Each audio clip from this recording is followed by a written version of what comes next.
Hello, everyone. My name is Carla Roque. I am the technology trainer here at Patterson Public Schools. And today I will be going over GoGuardian Teacher.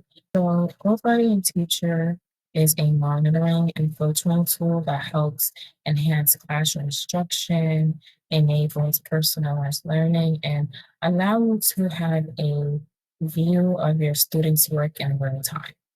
So in this video today, we'll learn how to access GoGuardian Teacher, how to create and import a classroom, and how to explore all the different features and fun things that they have. Alrighty, so the first thing that I'm going to do is at the top of the search bar here, I'm going to type in teacher.goguardian.com. I'm going to hit enter.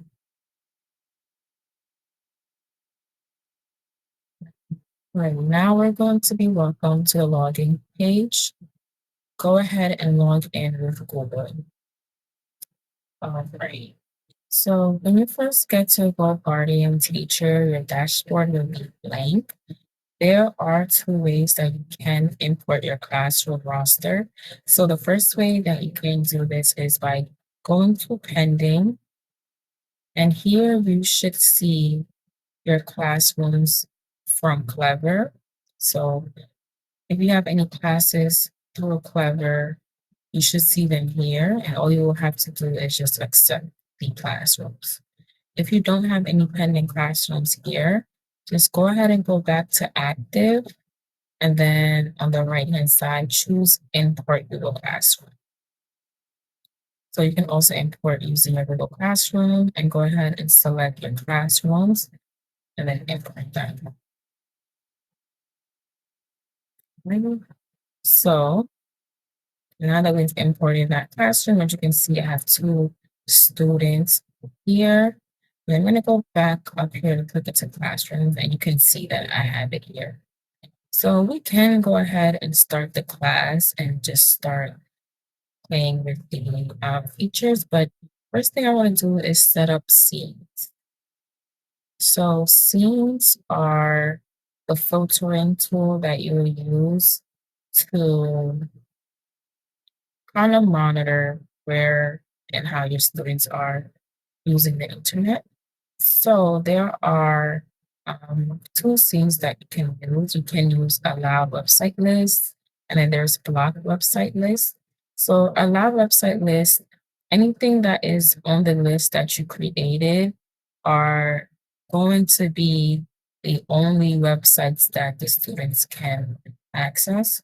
And then the block websites list is websites that are all blocked. So any website you have in your list is going to be blocked, and the students can browse anything else on the internet. So those are the two differences. Um, so I'm going to first create an allowed website list. So when you're creating a scene, first create a name. I'm going to name this reading assessment. And then you can also add an optional description and also change the color label as well. I'm gonna go ahead and hit next. And then here's where you can add all of the websites that you want.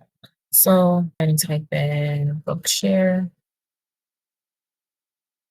And then as you can see, bookshare.org is the first search. I'm going to go ahead and add that.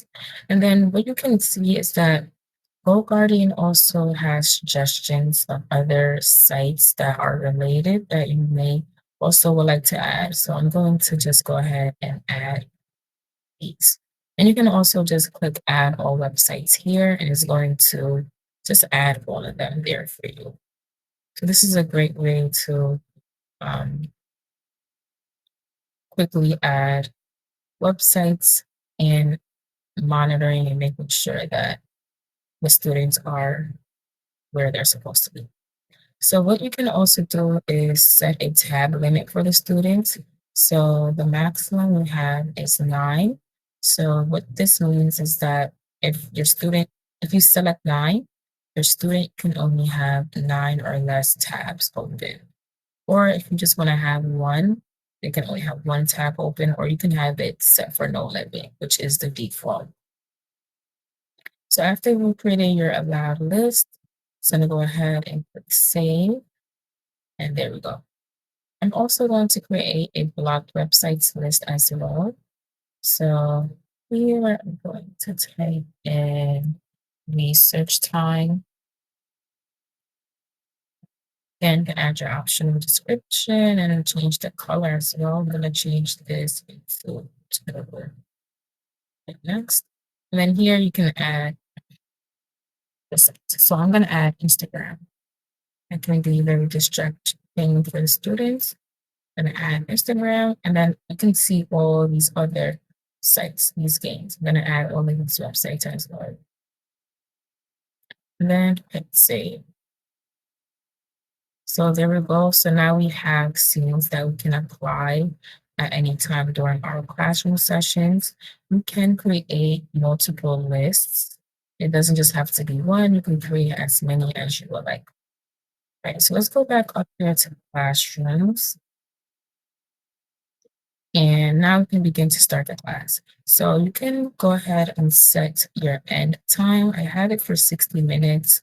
You can choose between different intervals, or you can customize the end time to be specific.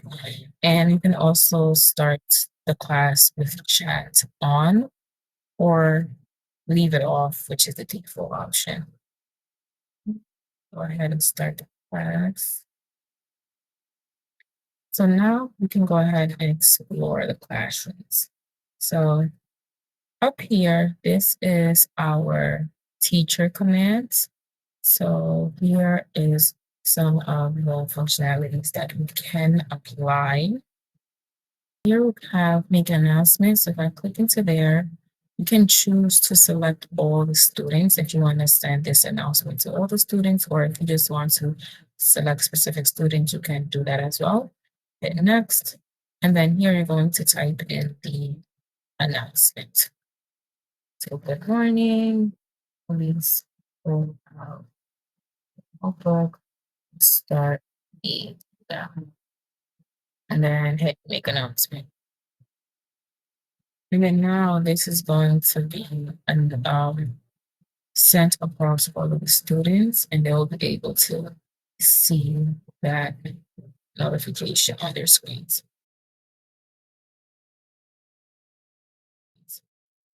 So what you can also do is open tab. So again, you can select all your students or just select specific students, hit next. And then you can type in a website that you want to open for the students. So I'm going to type in abskids.org. And one thing you can do that is neat is you can check to see if the website is blocked before you decide to open it. So if you have checked, so as you can see, this website is allowed. So then I'm going to go ahead and open it up. And then as you can just click onto the student tile. So each square is considered a tile. I'm going to go ahead and click onto there. And as you can see, this is what the student is seeing on their computer. So they have that announcement that I had put up there, and then you can see that they are on PBS Kids as I'm opening for them. So each student tile, you can see their active tab. So you can see what tab they are looking at the moment. And then you can also see all the other tabs that they have open as well. You can close their tabs if you see that they are on an inappropriate website. So let's say this student is on Cool Math Games. They switch the tabs to Cool Math Games and it's so distracting for them. What you can do is go ahead and close that out for them. And then you can also choose a new tab. So I'm going to go to clever.com, which is one of the tabs that I have open. I'm going to go to Action, and you can make it an active tab to bring it to the front of their screen, or you can make it active and focus. Making it active and focus will mean that this would be the tab that they're looking at, and they would not be able to go to another tab. So you can do that if you have students that are constantly going onto other websites that they shouldn't be, and you can make it active and focus it for them. Okay. So there's other things that you can do, make announcements, you can exclude the student, you can go ahead and lock their device, take a screenshot of their screen, and also annotate on their screen as well. So that is what you can do on each tile of each student. So again, here at the teacher's command, you can lock and unlock devices. This will disable them from browsing. You can also leave an optional lock screen message.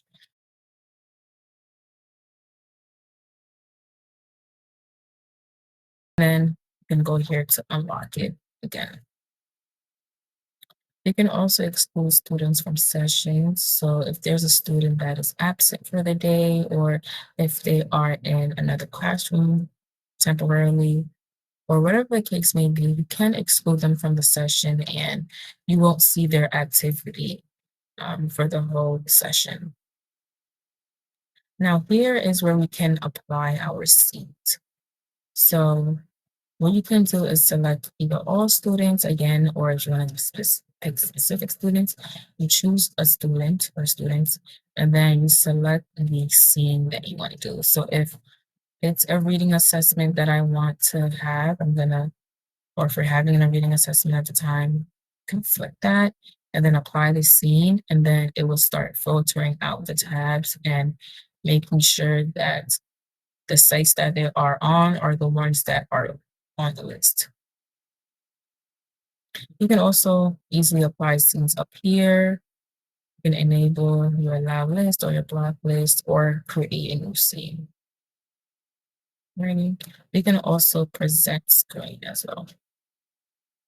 If we go up here to timelines, you will be able to see all of the browsing that your student is doing, and it gives you very granular details. So let's go ahead and just select this time frame right here. Right? So what's going to show you is it's going to show you their active tab. It's going to show you how long they've been on that tab. So the student's been on Clever for 2 minutes, gives you the exact start and end timestamps, and then also shows you the other tabs that they have had open at the time. So this is a great way just to kind of get more insight of what your students are doing. If you want to just fact check something or timestamp anything, you can always go back and review their timeline. Here is going to be the screenshots. So anytime you take a screenshot of a student's screen or a classroom session, it's going to be saved here. Okay, so here we have ways where you can connect with your students. So there are three ways you can do this. The first two is disabled by the district. So we have voice only or video call. These two options are disabled, but the last option, lecture and presentation, is available. You can start your lecture, and some of the functions that you can do is turn on your camera, you can turn on your microphone, you can, of course, present your screen. You can record this presentation if you ever want to go back to it, or if you want to send it back to the students to review it again. And then you can also lock students to the presentation. So if you have this turned on, students will not be able to go browsing on any other tab while you're presenting until you stop. Here is Peer Deck. So I'm not going to be able to get too in detail with Peer Deck, but if you do have a Peer Deck account, you can connect it with GoGuardian Teacher and have access to all your resources all in one place. So that is very helpful for anyone who has Peer Deck. This last tab here is check-ins. So this is a cool feature that you can do at the start of class, end of class, or even during class. You can start check-in. So what this is going to do is it's going to run for 2 minutes, and it's going to ask the students how are they feeling today, and they will have pictures that they can choose from.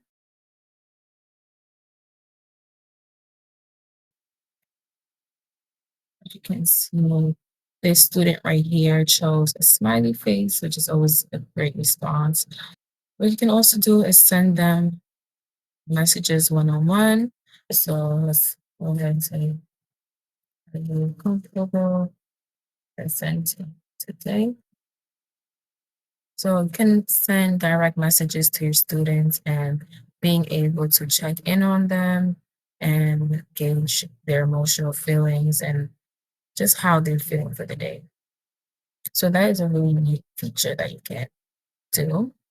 All right. So if we go here to calendar, here you will be able to view you were able to view all of your upcoming or any previous sessions. You'll be able to edit it. You can cancel it from here. So you can cancel all your sessions at one time, or if you just want to cancel one specific lesson or session, you can cancel that there. You can also add to calendar. So you choose your classroom and then you choose the day of the week, the start and end time. So I'm just going to choose Friday from let's do 10:30 to 11:30. That's a calendar, and as you can see now, we have that class session there, and you can always edit it or cancel it. Lastly, what you can do is view student reports. So this will give you a detailed report of your student's activity. So I'm going to choose the classroom of the student. Then I'm going to choose the student name. And then I'm going to select a date range. So I'm going to choose the last 2 weeks of the student's activity. And then you can view the report. And then from there, it's going to show you the top 5 websites that they've been on, how long they've spent time on it, documents, top 5 Google searches. And then if you scroll down, you will see more information such as how many times you've had to lock their screens, open, close their tabs, how many times they've um, accessed a locked website, and then more granular details of their browsing history. And you can also email this report. So it's going to send a copy to you, and then you can add other users such as teachers, parents, counselors, or anyone that may need this. And then you can include what you want to include in the report. By default, it's going to be all of the sections where you can choose what you want to have there, and then you can leave an optional message. And then you can go ahead and email that report. Okay. So there it is. That is kind of the basics of GoGuardian Teacher. I really hope that this was helpful for you guys. I hope you guys were able to pick up a skill or two from this video. I'm also going to be doing a advanced level of GoGuardian Teacher of kind of the special tricks and tips that they had here. So be sure to watch out for that. Thank you guys so much for watching. Until next time. Bye, guys.